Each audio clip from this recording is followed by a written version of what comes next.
Okay, what's up, everybody? Good morning. Welcome to a Friday edition of Morning Scone presented by Brock, Baton Rouge Orthopedic Clinic. Of course, the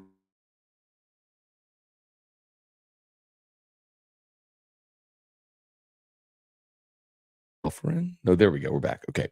Restored motion. Saw Crystal Poche yesterday. Great session as always. If you got pain, holler at Crystal, restoredmotions.com, and ProChargeEV, ProChargeEV.com. Okay, y'all. First round in the books. How about the quarterback frenzy that was? Oh my goodness. So, let me not bury the lead locally. 3 LSU Tigers taken. Jaden Daniels goes 2, as we expected, to Washington. Malik Neighbors 6 to the Giants. Brian Thomas did, in fact, um, uh, go to Jacksonville, but a bit later. Jacksonville traded back, and they ended up taking BT at 23. So, congrats to 3 Tigers. The Saints drafted the offensive tackle Fuaga out of Oregon State, right tackle, which certainly calls into question Ryan Ramchik's future with the New Orleans. It was already in question, but now you could certainly realize they went and drafted a right tackle. The possibility or probability of Ramchik's career being over looks certainly more sincere now. Um, Now, had Olu Fashanu been on the board at 14, I think the Saints certainly take him and maybe changes the conversation. But um, a little bummed, we sometimes collectively criticize the Saints for their draft strategy, which is be aggressive. You like a player, go up and get him, all that stuff. Well, this is an instance where they stayed put. And they drafted a really good player, but if the one you wanted was Fashanu, then you would have had to go up and get him, and that's sort of evidence why the Saints sometimes trade up to go get the player that they want, because you can't control who's going to be there for you when you pick. Um, Fuaga is one of those big right tackles, athletic guy, sort of the mauler run blocker, and they needed offensive line help, and so they got it. But boy, they are far from done trying to fix that offensive line. So hopefully, this is a guy who, they went and snagged round one and is a day one starter, and um, it was a day one starter, and the guy has a long successful career in New Orleans. So congrats! I need to learn how to say his name. I don't know if it's Talise Fuaga. Um, We were saying Fashanu for so long, just when I realized the guy's name is Fashanu, um, that they end up, they don't pick him. They didn't have the opportunity to pick him, but anyway. So congrats I don't know if it's Talise or Talise Fuaga. Either way, I'll learn how to say it. But the real story of the draft, of course, was the quarterbacks. Um, and I don't think there was everyone thought there would be so many trades. There ended up being only 5 trades altogether in round one. And you didn't have a trade until the Vikings traded up from 11 to 10.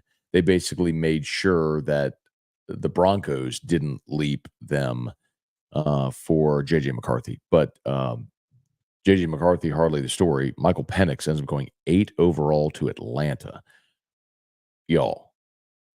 So when Caleb Williams, Jaden Daniels, Drake May, 1, 2, 3, Marvin Harrison, 4, Joe Alt. We knew it felt like the Chargers were taking offensive lineman. They did. They took Joe Alt, Malik 6. I mean, it was chalk. It was chalk all the way down for all the talk about, was Minnesota going to trade up? Were the Giants going to move up? Were the Broncos, all these, quarterback needy teams, who was going to move up? Was Atlanta going to move back? Not only did Atlanta not move back, they selected Michael Penix, 8th overall, which, oh my goodness. I am pumped to see it because as a Saints fan, I want nothing good at all for the Falcons. And I cannot for the life of me imagine why they take Michael Penix. Penix is 24 years old. You just signed Cousins to a $180 million contract. Let's say Cousins plays 2 years. Okay, well then Penix starts in year 3 as a 26-year-old or 27-year-old. I mean, if I'm Kirk Cousins, I am massively frustrated by that. You go to Atlanta, they pay you 180 million, they make you their franchise. You have the eighth pick. You have the opportunity to add an impact player to help your team be better now. Get him a receiver, get him a pass rusher, get him an offensive line, get him anything to make the team better. And you drafted a guy that is just going to sit and watch. Uh, huh. Atlanta. Huh. Anyway, all right, let's say some good morning, see what y'all got. Bo Nix 12 to the Broncos. Whatever. All right. Here we go. Trivia Carter, good morning. Brett Gidry Island handing his back. Uh the vibe of the draft companion show, the draft watch party, is always celebratory and somewhat uh, I don't know, ribbing. Uh, I think I owe Hunt an apology though. I'm going to call him. I was very aggressive in my criticism of him for wearing Bengal stuff last night. It's all love, but I was probably a little too aggressive. Wendell Norman, hey Matt, good morning. Jesse Brown, morning Matt. Love the Saints pick. How about the Falcons? They choke like always. I saw Terry Fontenot's comments after where said Kirk Cousins is our quarterback. This is for the future. But man, um,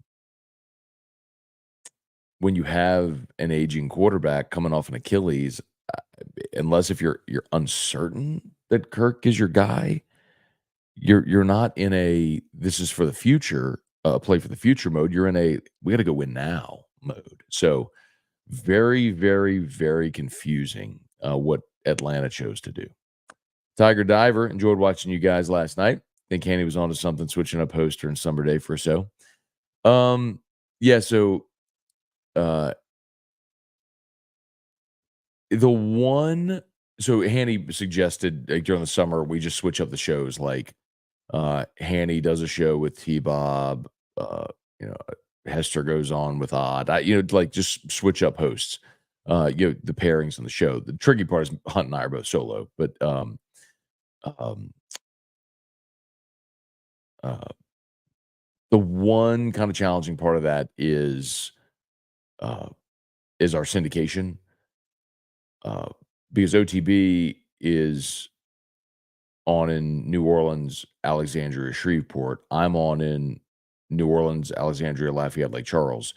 Hunt and Live at Lunch are both Baton Rouge only. So I don't know, like I wouldn't want to do that for our affiliate's sake. Like maybe you say one day doesn't really matter, but I guess the point is like, does my Lafayette Lake Charles audience know? Would they understand like why Hunt was on, or how, however we do it? I don't know. I'm probably overthinking. It's an interesting idea, no doubt. Bubba Tatum, good morning. Interesting first round last night. Falcons made the entire country what they were thinking. Wonder what they were thinking. Uh, Matt, any day now. Any day now. Hunter Broadhead, Damon Gilmore, Jason Horn, good morning. All we can do is laugh at the Falcons, bro. Kicks of the day. I don't have them in here, but I'm wearing they're black and white court visions. Let's see. Eric Hart, good morning. How was the draft party? Really good. But I should have said that at the start, Eric. Thanks to everybody who came out and who watched last night as well on the stream. We're just, always appreciative and overwhelmed by the support we get for the station as a whole and the events that we have. I mean, it was a great night last night for Don Juan. Thursday night, that place was packed out. After the Saints picked, it thinned out a bit, as you'd imagine. I mean, it was getting late. It's still a work night for everybody. So, we ended up there. And some of us might have stayed there a little later to have some waters and let the dust settle on the night a little bit, if you know what I mean. But great night, man. Yeah, thanks to everybody who came out. Eli, you mentioned you believe Penix was a second-round player and that you would have an issue with the Saints selecting him. I would have. James Palmer reported they attempted to trade up to acquire him. Wow. Man, I didn't see that report. Now, granted, I was at the draft party last night, and we're watching the draft without audio for the TV because we've got headphones on, and I got home late last night, so I didn't see that report. I'd have to look into it, see what they, how high they're willing to go, and what they might have been willing to give up to take him. But um, I think the Saints situation is dramatically different than the Falcons. If you're taking Penix, you're taking him with the eye on being your starter, if not this year, then next year. And look, you're financially committed to Derek Carr for the next 2 years. But like I said, the one thing that could sort of move you off that mark is if you added a rookie quarterback, right? But yeah, we'll see if they get aggressive and try to find someone around two at quarterback. I mean, with 6 quarterbacks off the board, I'm trying to think who would even be there. Maybe not to take in round 2, but Spencer Rattler, Michael Pratt. I'm trying to think of what like sort of caliber quarterback are we talking about that would be on the board still. I mean, 6 quarterbacks in round 1. I mean, wow. All right. Gorilla, what's going on? Y'all, please smash the like button if you would. Subscribe up to the channel. Lance, I bet Handy's hurting bad this morning. I don't think so, man. Don't underestimate Handy. His ability to rally. He'll be on at 11, and he'll be him. Leon, morning, Matt. I like the pick. Let's line up and run the rock. I mean, look. Here's the thing. I think last night, and I'll have to go back and see, but I think my immediate reaction was disappointment, but it wasn't over the pick of Fuaga. I think even the way I said it was like in a vacuum, I like the pick. He's a good player. He's an offensive lineman. You needed a lineman. You got the best one available at 14. You didn't move up. You didn't give up assets. You drafted for. I get it. I think I'm just bummed because I probably convinced myself that the Saints were going to end up with Olufashinu, and I was really excited about that. And the way the draft fell, obviously, he ended up going to the Jets at 11, and that also coincided with the Jets not taking Brock Bowers, which meant I lost that bet as well. So it was a double whammy. So I was probably just in my feels a bit last night when they made that pick. But they drafted a good player to position of need. So, yes. Lewis, Matt, you by the report, Saints wanted Penix. Had to be OT all the way. Atlanta, so confusing. Again, I'm going to have to go see what that report was. Again, I'm just full disclosure as we sit here just before 8 a.m. I haven't read any of those reports. We were on the companion show until the draft ended, and then we hung out a little bit before getting out of there, and I just didn't see any of the reports. I need to read up on that, and I will today for AFR. Irfan Sayad Gamorgan, Cajun Country did not think Penix and Nix would go so early. I'm with you, man. I think that's what the whole world was thinking. Was surprised by those two. Let's see. I think the Saints reach a little. I know they needed O-line. Man, would have rather had Dallas Turner. Here's the thing, though. I mean, first of all, when you look at the Saints defense, their ends are bigger ends, right? It's Cam Jordan. It's 6'5", 280. Chase Young. I'm thinking Carter Anderson, right? So I don't know that Dallas Turner fits necessarily. I think like Latu Latu from UCLA, who actually went one pick later, physically probably just fits better. The other part of it too is, look, you can always use pass rushers. And so I would never downplay or downgrade a pass rusher because you could always use that help. But you signed Chase Young, you've still got Cam Jordan, you drafted Isaiah Foskey last year. You paid Carl Granderson. You only got 2 starting offensive linemen right now. They did the right thing. Irfan Sayad, how about the fail clowns? Cliff Nelson, good morning, Uncle Scone. Coming to you live from Houston. You're already there? Cliff, you told me you're going to Houston. Did you leave right from the draft show and drive through the night? Or did you get up at 3 a.m. and go? My goodness. And And good morning, Colby. Good morning. Um, man, I'm glad you made it safely. Golly, Cliff. Well, thanks for coming out last night, man. That's a quick turnaround. Saw you last night at Don Juan. You're already in Houston, man. Glad you made it safely. Thanks for coming out, dude, as always. Eric Bertrand, Cortland Jacob, Spencer Doge. Morning, Matt. Do you think the Saints make a move for another lineman in the second round instead of free agent, or do you think they target another position? Spencer, I mean, the consensus is they're going wide receiver. Um, I know we got into a conversation last night about if the Saints should draft Ladd McConkey. I would not be okay with that. Um, get like the Saints have always valued bigger receivers out of the slot. I mean, I think of Michael Thomas. I think of Marcus Colston. Even the way that they use Jimmy Graham. Uh, I mean, and maybe I just have to reprogram my brain because it's not Sean Payton and Pete Carmichael anymore. So I can't necessarily say the way that the Saints have always valued ... because it's a new offensive system. And if you're going to commit to that, you draft players that coaches have won. So I'd have to go look and see, um, what type of slot receivers Kubiak may prefer. But man, if you're going to go receiver, we were talking about it last night. I mean, if Keon Coleman's there at 45, and I don't know if he will be, but that's got to be the pick. And I don't care that he ran 4.6. Like he's 6'4" and catches everything. Like, give me that dude. Von Bluesman, good morning. Bailey C, thank you for checking Hunt on his Bengal fandom. Bandwagons irritate me. Root for your state. I'm not apologizing for checking him on his fandom. I probably went a little too aggressive though, with that back and forth. But you get caught up in the moment. Do you think we pick a wide receiver at 45? I do, Jesse, but with the Saints, you never know. Mr. Fisak, good morning. Eric, would you say the Saints probably got their third-ranked player on the board since Fashion and Bowers were gone? Eric, I don't know.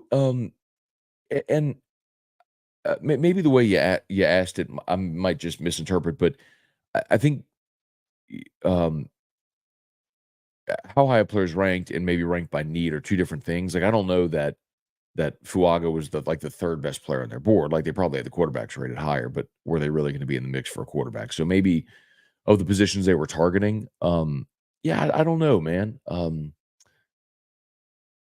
Yeah, like I'm sure Joe Alt was higher, and but we're talking about realistic. I just think like ultimately they knew they needed a tackle. It was deep tackle draft class, and they took the best player on the board at the time at that position. Let's see. Please smash that like button if you would. Subscribe to the channel, Facebook, like the Matt Moscona page, share the post. We appreciate you for being there with us. Jay Borden, good morning. Ethan Davidson, morning. Way to tell Hunt and Musso off about being bandwagon Bengals fans. Okay, a lot of people are supporting my my going off on them about their fandom. Bill, good morning, man. Hope you're doing well. Brent, good morning. Did the Falcons pull off a 28-3 at the draft? I mean, not only is Michael Penix 24, but I mean, he's had a torn ACL. Like, guys come back from ACLs now. I guess that's not even necessarily a thing. But man, you drafted Penix after signing Kirk Cousins to a $180 million contract. It's so perplexing why you wouldn't go get your $180 million quarterback help to win now. Rocky, Matt, you called it. Who's the first five tonight? I did. At the end of AFR, I mean, I did say I think it's going to go chalk. Like, you don't overthink it. The top three were quarterbacks to teams that needed quarterbacks. Marvin Harrison went to Arizona. They got Kyler Murray, a weapon to replace Hopkins, finally. And we talked about on AFR, man. Jim Harbaugh, he builds his offenses around the line of scrimmage. They went with Joe Alt. And the neighbors went 6. We all kind of talked about how it kind of felt the draft started at 7 with what,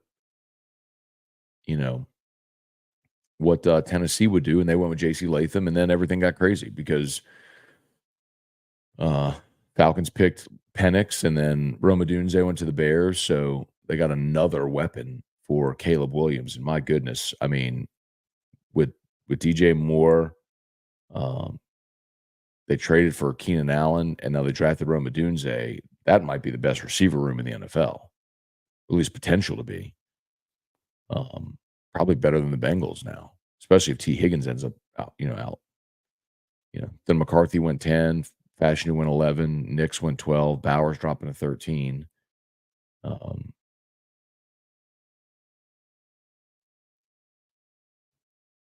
um,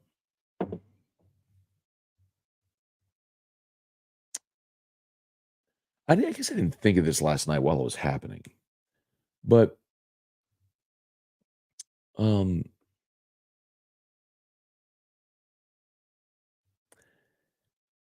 like the Raiders taking Bowers is kind of interesting, right? I didn't think about this last night, but I mean, they drafted Michael Mayer out of Notre Dame last year, and I know he didn't have the best rookie year. See, Mayer ended up with 27 catches for 304 yards, so not a great rookie year, but I mean, they still drafted Mayer, with the 35th overall pick